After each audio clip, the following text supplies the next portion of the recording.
ابھی آئینہ نقد و نظر تم روبرو رکھو، عروس فکر کو بنتے سنورتے دیر لگتی ہے، شہاب اتنی وفا پرور ہے یہ دامان کی مٹی، اگر دامن پہ لگ جائے اترتے دیر لگتی۔ اس کی کچھ خیر خبر ہو تو بتاؤ یارو، ہم کسی اور دلاسے میں نہیں آئیں گے، جس طرح آپ نے بیمار سے رخصت لی، صاف لگتا ہے جنازے میں نہیں آئیں گے۔ جی السلام علیکم ناظرین،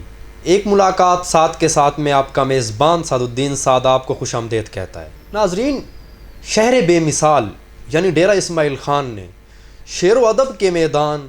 یعنی میدان سخن میں کئی ایسے لوگ بھیجے جو شعر و ادب کے لیے باعث فخر بننے کے ساتھ ساتھ ڈیرہ اسماعیل خان کا تعارف بھی بنے، اور میں آج بغیر کسی لگی لپٹی کے، بغیر کسی تمہید کے آپ کی ملاقات ایک ایسے شاعر بے مثال سے کراتا ہوں جو کہ اس شہر بے مثال سے تعلق رکھتے ہیں، میرے پسندیدہ شاعر بھی ہیں۔ شہاب اتنی وفا پرور ہے یہ دامان کی مٹی،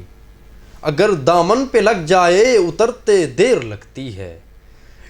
یہ اس شاہکار شعر جیسے سینکڑوں اشعار تخلیق کرنے والے بے مثال شاعر جناب شہاب صفدر بلوچ صاحب آج ہمارے مہمان ہیں، اور میں ان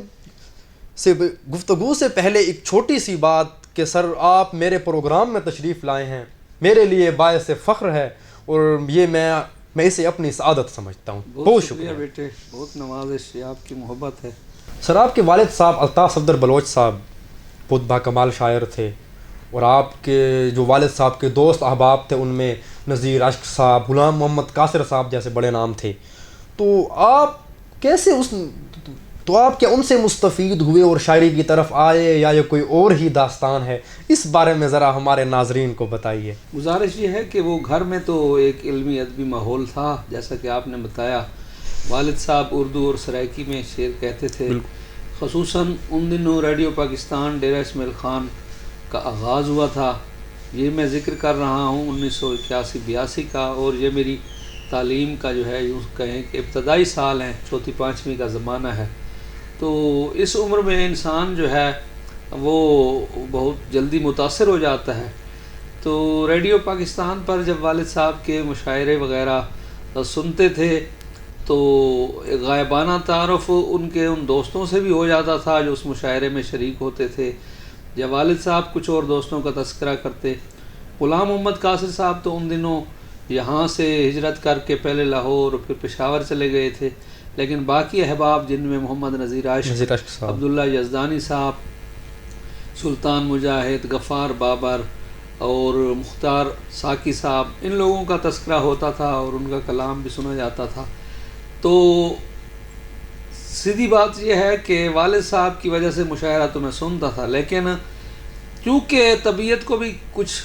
شعر و ادب سے جو ہے وہ تعلق تھا، میلان تھا اس طرف، تو آہستہ آہستہ خود بھی جو ہے وہ اس طرف شعر و ادب کی طرف راغب ہو گیا، اور غالباً 8ویں جماعت میں تھا جب میں نے کچے پکے شعر لکھنا شروع کر دیے تھے۔ ہاں، تو یہ سن 85 میں یوں کہیں کہ ابتدا کی تھی، لیکن اس وقت تک کسی کو جو ہے وہ کوئی شعر یا یہ جو ہے نا سناتا نہیں تھا، اپنے شعر یعنی اپنی ذات تک ہی انہیں محدود رکھا کرتے تھا کہیں، یا مطلب ذہن میں رہ جاتے تھے۔ تو یہ غالباً سن 87 تھا، میں میٹرک کا دور ہے، میٹرک کا امتحان دیا ہوا تھا، تو میرے محلے میں ایک دوست تھے، وہ مجھ سے 1-2 سال آگے تھے، آج کل ماشاءاللہ ملک کی ادب پر ان کا نام جو ہے وہ بہت روشن ہے، اور فیصل آباد یونیورسٹی میں وہ شعبہ اردو میں ایک بہت اچھی جو ہے وہ پوزیشن میں منصب پہ ہیں، جناب ڈاکٹر طارق ہاشمی صاحب۔ طارق ہاشمی صاحب کیا کہنے، بہت باکمال شاعر، میرے دوست بھی تھے، تو انہوں نے جو ہے نا ایک چھوٹی سی نشست کا اہتمام کیا وہیں محلے میں، تو کچھ دوست شریک ہوئے، تو پہلی دفعہ میں بھی اس محفل میں جو ہے بطور شاعر شامل ہوا۔ یعنی وہ اپنی پہلی، ہاں، یوں سے یہ اگست 1987 کیا کہنے، تو یوں کہیں کہ میری شاعری کا آغاز سن 87 میں ہوتا ہے، اور وہاں سے بطور شاعر جو ہے وہ دوستوں سے اقتدار، یعنی کہ شہاب صفدر وہاں پر ہی پیدا۔ تو اچھا سر، جب آپ نے شعر کہنا شروع کیا تو اس وقت تو ادبی جرائد اور ان کا دور تھا نا سر, اور جو شاعر ان جرائد میں رسالوں میں چھپ جاتا تھا تو اس کے لیے تو پھر وہ ایک اور ہی مقام کی بات ہوتی تھی. تو سر کیا ابھی اس دور میں ان چیزوں کی کمی محسوس ہوتی ہے, اور آپ اپنے دور میں کن کن جرائد میں شائع ہوتے رہے ہیں, آپ کا کلام کن کن میں چھپتا رہا ہے؟ اچھا, جرائد کی جہاں تک بات ہے, وہ جس دور کا میں ذکر کر رہا ہوں, ظاہر ہے اسکول کے بعد پھر کالج میں آ گئے. تو میرے کالج میں ایک دوست تھے, آپ بھی حیات ہیں ماشاءاللہ, لیکن شعر و ادب سے تو ان کا اس طرح تعلق نہیں تھا, لیکن وہ کالج میں جو ہے نا بطور طالب علم یا جو ہے ایک کلاس فیلو کے ان سے جو تعلق بنا, ان کا نام ہے ملک عزت بخش صاحب. تو میں ان کے یہاں آیا جایا کرتا تھا. تو ان کے بھائی جو ہے وہ ابھی پولیس میں بڑے عہدے سے ریٹائر ہوئے ہیں, طارق, ملک طارق صاحب. ان دنوں وہ ایک رسالے سے وابستہ تھے اور اس کے جو ہے وہ یوں سمجھ لیں نمائندے تھے, جہاں ہفت روزہ حرمت اسلام آباد سے نکلتا تھا زاہد ملک صاحب کا. تو اس دوست نے مجھے کہا, ملک عزت نے, کہ یار ہمارے پاس ایک رسالہ آتا ہے, اس میں شعر وغیرہ بھی لکھے ہوتے ہیں اور غزلیں بھی ہوتی ہیں, تو آپ بھی شعر وغیرہ کہتے ہیں, تو آپ بھی کوئی اس رسالے کو بھیجیں. میں نے کہا اچھا ٹھیک ہے, مجھے اس کا ایڈریس دے دو, جب وہ رسالہ دکھا دو تو میں بھی بھیجوں گا. تو یوں سن 88 میں جو ہے یوں اس ہفت روزے سے جو ہے نا میں نے آغاز کیا نا. اس میں پھر وہ انہوں نے جب میری غزلیں چھپنے لگی اس میں, تو اچھا اس میں پھر مجھے خوشی ہوئی کہ اس میں صرف نئے لوگ نہیں بلکہ اس میں بہت سینئرز, مثلا ضمیر جعفری صاحب اور اس طرح کے لوگ جو ہے نا یہ بھی اس میں لکھتے تھے اور چھپتے تھے. تو یہ آغاز تھا. یعنی کہ ادھر وہاں پر جو ہے سر مطلب بہت زیادہ جو سینئر تھے ان کا اور جو جونیئر تھے نا, جو نئے لکھنے والے تخلیقات تھے. اچھا پھر میں نے جو ہے اس میں یہ کیا کہ اپنے اصل نام کی بجائے میں نے اس کو کہا کہ یار یہ لوگ جو ہوتے ہیں نا شاعر, یہ اپنا قلمی نام رکھتے ہیں, میں بھی کوئی قلمی نام اپنا اختیار. انہوں نے کہا اچھا. تو فوری طور پر جو میرے ذہن میں آیا تو وہ ضمیر جعفری صاحب, اور اس کی نسبت سے میں نے بھی اپنا نام غیور جعفری جو ہے وہ لکھ دیا. یعنی کہ آپ کا پہلا تخلص جو تھا وہ غیور جعفری تھا. ایک دو غزلیں جو ہے نا وہاں غیور جعفری, لیکن پھر ایک دو غزلوں کے چھپنے کے بعد مجھے احساس ہوا کہ یار اس نام سے پتہ نہیں کوئی مجھے جانے گا یا نہیں جائے. تو میں نے اپنا پورا نام پھر شہاب صفدر بلوچ, بلکہ شروع میں بلوچ بھی لکھتا تھا. تو 88, 89, 90 یہ ہفت روزہ حرمات, اسی طرح یہ نئے جرائد میں جو ہے وہ خصوصاً یہ جو ڈائجسٹ ہوتے ہیں ان میں آداب عرض ہو گیا, سچی کہانیاں جو اب تک نکلتا ہے, جو اب تک بھی نکلتا ہے. اور سر میں بھی سچی کہانیاں بچپن میں نے بھی بہت پڑھا ہے. اچھا سچی کہانیاں میں یوں تھا کہ اس کی جو شاعری ہے نا, وہ جو شاعر منتخب کرتے تھے, اب فوت ہو گئے لیکن اردو ادب کا بہت بڑا نام ہے, محسن بھوپالی صاحب. جی کیا کہنا. اچھا مجھے اطمینان یہ تھا کہ وہ شاعری جو ہے جو انتخاب کرنے والا ہے وہ محسن بھوپالی جیسا ہے, تو مجھے یہ اطمینان تھا کہ اس کا مطلب ہے میں ٹھیک شعر کہہ رہا ہوں. اچھا شعر کہہ رہا ہوں. اسی طرح دوسرے جرائد میں جیسے رابطہ ہے, پھر بعد میں تو پھر جو ہے نا ادبی رسالوں کی طرح یہ ادبی رسالوں میں شروع میں جن رسالوں میں چھپا ہوں ان میں کراچی سے جو ہے وہ ماہنامہ سریر, اسلام آباد سے تجدید, لاہور سے تخلیق, بے شمار ایسے پھر اور جو ہے نا حتیٰ کہ پہلی ابتدائی غزلیں میری مطلب بڑے پرچوں میں جیسے اوراق, کیا کہنے, اوراق, فنون, سبحان اللہ, ان میں بھی چھپنے لگی. تو یوں یہ سلسلہ جڑ گیا ایک طرح. سر پروگرام کا آغاز ہے تو ہمارے ناظرین تو آپ کو پہلے ایک شاعر کی حیثیت سے جانتے ہیں. سر اگر آپ کے کسی کلام کے چند اشعار ان کے گوش گزار دیں تو سر وہ تو محفل کا رنگ دوبالا ہو جائے گا. بہت شکریہ. وہ میں ایک آپ کی پسندیدہ غزل جو ہے وہ آپ ذکر بھی کر رہے تھے, بالکل, تو میں وہی جو ہے نا پیش کر دیتا ہوں آپ کے سامعین کے لیے, جو ڈیرہ اسماعیل خان کے بارے میں. ناظرین اس میں شہاب صاحب جو اب پڑھنے جا رہے ہیں یہ ڈیرہ اسماعیل خان کے حوالے سے ان کی ایک بہت ہی شاندار کاوش ہے, اور یہ میں نہیں کہہ رہا, انشاءاللہ اسے سننے کے بعد آپ بھی بے ساختہ یہی کہیں گے. تو سر عطا ہو, ارشاد ہو. اچھا ہاں, اس میں مطلب مقامی حوالے, مقامی جو ہے نا وہ شہروں کے نام وسیب کے رنگ ہیں, ہاں مقامی لفظ بھی ہیں, بالکل کا ٹچ بھی شامل. بس سر عطا ہو. سوسن شہلا نرگس نام کی نورس کلیاں رہتی کیا کہنے. سوسن شہلا نرگس نام کی نورس کلیاں رہتی تھیں, ایک گلی تھی جس میں کچھ مصری کی ڈلیاں رہتی. کیا کہنے, کیا کہنے. باہر خاک اڑاتے پھرتے, باہر خاک اڑاتے پھرتے تھے یا اندر اڑتی دھول, باہر خاک اڑاتے پھرتے تھے یا اندر اڑتی دھول, ہم گلیوں میں رہتے تھے یا ہم میں گلیاں رہتی تھیں. کیا کہنے, کیا کہنے. واہ. باہر خاک اڑاتے پھرتے تھے یا اندر اڑتی دھول، ہم گلیوں میں رہتے تھے یا ہم میں گلیاں رہتی تھیں، کافیوں میں ہے خواجہ کی اب روہی تھل دامان میں جو، کافیوں میں ہے خواجہ کی اب روہی تھل دامان میں جو، نازک نازک جٹیاں اور مکھنوں کی پلیاں رہتی تھیں، کیا کہنے اور منتیں اور مرادیں مانگنے والیاں آتی چار پہر۔ اچھا اس میں چار، ویسے تو 8 پہر ہوتا ہے لیکن چونکہ یہ عورتیں ہیں تو عموماً وہ دن کو ہی مطلب ہوتے ہیں، تو اس لیے میں نے چار، منتیں اور مرادیں مانگنے والیاں آتی چار پہر، شہ عیسیٰ کے دروازے کی بجتی ٹلیاں رہتی تھیں، کیا کہنے، اور چشمہ روڈ پہ چشمک ہوتی ہرنی جیسی آنکھوں سے، چشمہ روڈ پہ چشمک ہوتی ہرنی جیسی آنکھوں سے، چورا ڈھکی جائی کوٹ کے سید علیاں رہتی تھیں، کیا کہنے، جانتی تھیں بگڑے بچوں کا ہوگا کیسا مستقبل، جانتی تھیں بگڑے بچوں کا ہوگا کیسا مستقبل، ماؤں سی سرکاریں دیتی طفل تسلیاں رہتی تھیں، کیا کہنے، اور نانیوں دادیوں کے جب دوترے پوترے آتے گاؤں شہاب، نانیوں دادیوں کے جب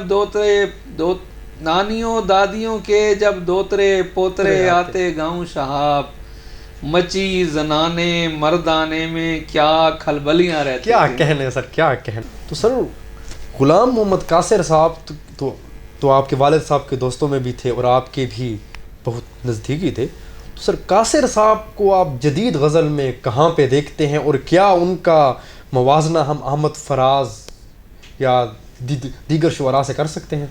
اچھا قاصر صاحب کا جو ہے نا، میں نے آپ کہا کہ ان سے میری جو ہے نا وہ تعلق بطور ادب کے طالب علم کے بھی ہے اور والد صاحب ایک دوست کی حیثیت سے بھی۔ میں سمجھتا ہوں کہ اردو غزل میں وہ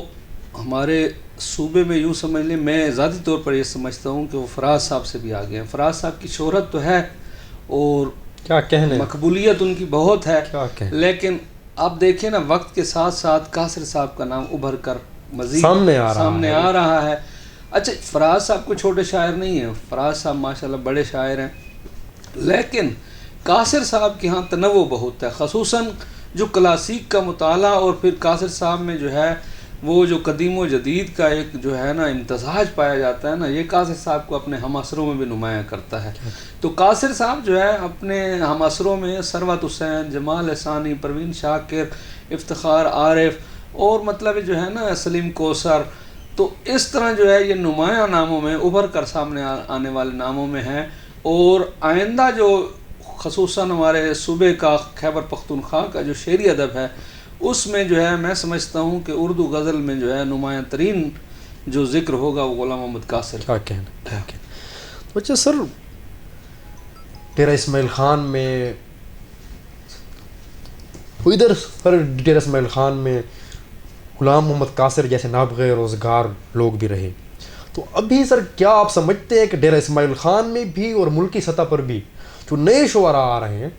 ان میں آپ کو ایسے کوئی چہرے نظر آتے ہیں جو آگے چل کر غلام محمد قاصر، احمد فراز، احمد ندیم قاسمی بن سکے؟ میں ذاتی طور پر یہ سمجھتا ہوں کہ ابھی تک غلام محمد قاصر کی سطح کا شاعر جو ہے، دوبارہ اردو کے حوالے سے بات کر رہا ہوں، تو اردو میں ابھی ڈیرہ اسماعیل خان میں اس سطح کا شاعر تو سامنے نہیں آیا، لیکن یہ ہے کہ چند ایسے دوست ہیں جن کی شاعری جو ہے وہ پاکستان میں پڑھی جاتی ہے اور ان کو سراہا جاتا ہے، جیسے خورشید ربانی ہیں، طاہر شیرازی ہیں، اسی طرح کچھ نئے دوست ہیں، اخلاق ہیں، تو یا بالکل نئے جو نوجوان ہیں ان میں قیس رضا ہے، اون ہے، ان میں جو ہے ایک طرح سے جوہر ہے، اور آگے چل کر ہو سکتا ہے کہ وہ مطلب اور بھی جو ہے مزید اس کو نکھاریں اور آگے چلے جائیں، لیکن قاصر صاحب فی الحال جس لیول کے، جس سطح کا نام قاصر صاحب کا ہے، میں سمجھتا ہوں ابھی ہمارے ڈیرہ اسماعیل خان کی غزل میں اس طرح کا دوسرا نام سامنے نہیں ہے۔ سر وہ آپ کا ایک شعر ہے، شہاب اتنی وفا پرور ہے یہ دامان کی مٹی، اگر دامن پہ لگ جائے اترتے دیر لگتی ہے۔ سر میں خواہش رکھتا ہوں، اور یہ آپ کے کا جو پہلا شعری مجموعہ تھا لہریں لیتی پیاس، یہ اس میں شامل کلام تھا، سر وہ اگر سارا کلام ہی ہمارے ناظرین کے لیے عرض کر دیں، کیونکہ یہ شعر تو زبان زد عام ہوا نا، اس سے ہر ایک نے سنا، لیکن وہ ساری غزل بہت کم سنی گئی۔ 5-6 شعر مجھے یاد ہے اس غزل کے۔ جی جی سر عطا کیجیے۔ بچھڑتے دیر لگتی ہے نہ مرتے دیر لگتی ہے، بچھڑتے دیر لگتی ہے نہ مرتے دیر لگتی ہے، مگر ایک زخم وعدہ جس کو بھرتے دیر لگتی ہے، کیا کہنے، اور جہاں پانی بھی گہرا ہے یہاں موجیں بھی سربستہ، کیا کہنے، کیا کہنے، یہاں پانی بھی گہرا ہے یہاں موجیں بھی سربستہ، یہاں ڈوبی ہوئی لاشیں ابھرتے دیر کیا لگتی ہے۔ کہنے، کیا کہنے، اور ذرا سوچو کوئی تارے تعلق ٹوٹ جانے سے، ذرا سوچو کوئی تارے تعلق ٹوٹ جانے سے، کسی تسبیح کے دانے بکھرتے دیر لگتی کیا ہے۔ کہنے، کیا کہنے، ذرا سوچو کوئی تارے تعلق ٹوٹ جانے سے، کسی تسبیح کے دانے بکھرتے دیر لگتی ہے، کسی منظر کے پیچھے اب تمہیں پاتے نہیں لیکن، کسی منظر کے پیچھے اب تمہیں پاتے نہیں لیکن، تمہارے شہر سے ہم کو گزرتے دیر لگتی ہے۔ کیا کہنے، کسی منظر کے پیچھے اب تمہیں پاتے نہیں لیکن، تمہارے شہر سے ہم کو گزرتے دیر لگتی ہے۔ اور نئے دوستوں کے لیے ایک شعر ہے کہ ابھی آئینہ نقد و نظر تم روبرو رکھو، واہ، ابھی آئینہ نقد و نظر تم روبرو رکھو، عروس فکر کو بنتے سنورتے دیر لگتی ہے۔ کیا کہنے، کیا کہنے، ابھی آئینہ نقد و نظر تم روبرو رکھو، عروس فکر کو بنتے سنورتے دیر لگتی ہے، شہاب اتنی وفا پر رہے دامان کی مٹی، اگر دامن پہ لگ جائے اترتے دیر لگتی۔ کیا کہنے، کیا کہنے، کیا کہنے۔ تو سر میرا آخری سوال ہے کہ جو ابھی پاکستان میں جو، کیونکہ سر عموماً یہ بات کی جاتی ہے کہ جو ناظرین ہیں، سامعین ہیں، جو سننے والے ہیں، ان کا معیار نیچے آیا ہے، تو اب جو شاعر حضرات سٹیج پر جاتے ہیں پروگرام میں تو وہ بھی انہی کی معیار کے کلام پڑھتے ہیں، تو سر اس کو آپ کس نظر سے دیکھتے ہیں؟ جیسا کہ تہذیب حافی کی میں بات کروں، ولی زریون کی بات کروں، تو ان میں شاید عوامی رنگ زیادہ ہے، یہ دونوں لوگ انہیں صرف شاعر مانتے ہیں، میرے دوست ہیں بڑے اچھے دونوں، اور میں ان کی شاعری پسند بھی کرتا ہوں، سر تو آپ انہیں کہیں دوستی کا فائدہ تو نہیں دے رہے؟ دوستی کا نہیں، لیکن بطور شاعر بھی وہ اچھا وہ، لیکن میں جو بات کرتا ہوں اصل میں مشاعرے کا معیار کچھ اور ہوتا ہے۔ مشاعرے میں ظاہر ہے سامعین کی جو ڈیمانڈ ہے اس کو مد نظر رکھ کر یہ شعر پڑھنے پڑتے ہیں، اور ان دونوں کو یہ مجبوری ہے کہ یہ شعر مطلب ہے مشاعرے کے حوالے سے بھی پڑھتے رہتے ہیں، لیکن سچی بات یہ ہے کہ یہ دونوں جو ہے نا بہت اچھے شاعر ہیں، اور کتابی سطح پر یا تحریری حوالے سے ان کی میں نے جو چیزیں پڑھی ہیں، مطلب تہذیب حافی مشاعرے میں بعد میں آیا، پہلی دفعہ میں نے اس کو ایک ادبی رسالے دنیا زاد میں اس کی غزلیں چھپی تھیں، جس کے حوالے سے میں نے اس کو سراہا تھا، اور میں نے اس وقت مدیر کو لکھا تھا کہ یہ نوجوان بہت آگے کیا کہنا، یعنی کہ اس جوہر میں جو اس میں جوہر دیکھ لیا تھا۔ اچھا بات یہ ہے کہ مشاعرہ کبھی بھی وہ ہمارے جو ہے نا مقبولیت کا ایک حوالہ تو ہو سکتا ہے، لیکن ادب کی جو ہے نا عظمت یا بڑائی کا ایک حوالہ نہیں ہو سکتا، اور شاعر کو وہ کتاب سے یا پرکھا جو بھی ہے نہیں جا تحریر یا اس کا جو ہے نا لکھا ہوا لفظ وہی اس کا معیار قرار پائے گا۔ اور اس حوالے سے دیکھیں تو آج بھی بہت اچھے شعراء موجود ہیں، اور شعری سفر آگے جا رہا ہے، اور بہت سے نئے لوگ ہیں ان میں جو ہے بہت جوہر ہے، اور ان کو جو ہے نا ہم پسند کرتے ہیں، ان کی غزلیں پڑھتے ہیں۔ ادبی رسالوں کا دور اگر ختم بھی ہو گیا ہو، کتاب کا دور ختم نہیں ہوا، اور کتاب جب تک یہ پڑھنے والے رہیں گے تب تک کتاب رہے گی۔ کتاب کیا کہنا سر، بہت شکریہ سر، آپ تشریف لائے، اور یقیناً یہ میری خواب کی تعبیر بھی تھی کہ آپ کا میں انٹرویو کروں۔ میں ناظرین سے بھی گزارش کرتا ہوں، بڑی خوشی ہوئی، ماشاءاللہ آپ نے یاد کیا، یہ مجھے بہت شکریہ خوشی ہوئی، اور آپ کے چینل اور باقی دوستوں کا بھی شکریہ، بہت شکریہ سر۔ سر ایک پروگرام کے آخر میں حسب روایت آج جو میں کلام لے کر آیا ہوں وہ خالد ندیم شانی صاحب کا کلام ہے۔ خط کے چھوٹے سے تراشے میں نہیں آئیں گے، غم زیادہ ہے لفافے میں نہیں آئیں گے، ہم نہ مجنوں ہیں نہ فرحات کے کچھ لگتے ہیں، ہم کسی دشت تماشے میں نہیں آئیں گے، اس کی کچھ خیر خبر ہو تو بتاؤ یارو، ہم کسی اور دلاسے میں نہیں آئیں گے جس طرح آپ نے بیمار سے رخصت لی ہے، صاف لگتا ہے جنازے میں نہیں آئیں گے۔ اس کے ساتھ ناظرین اپنے میزبان سعد الدین سعد کو دیجیے اجازت، تب تک کے لیے اپنا بہت سا خیال رکھیے گا۔ اللہ حامی و ناصر۔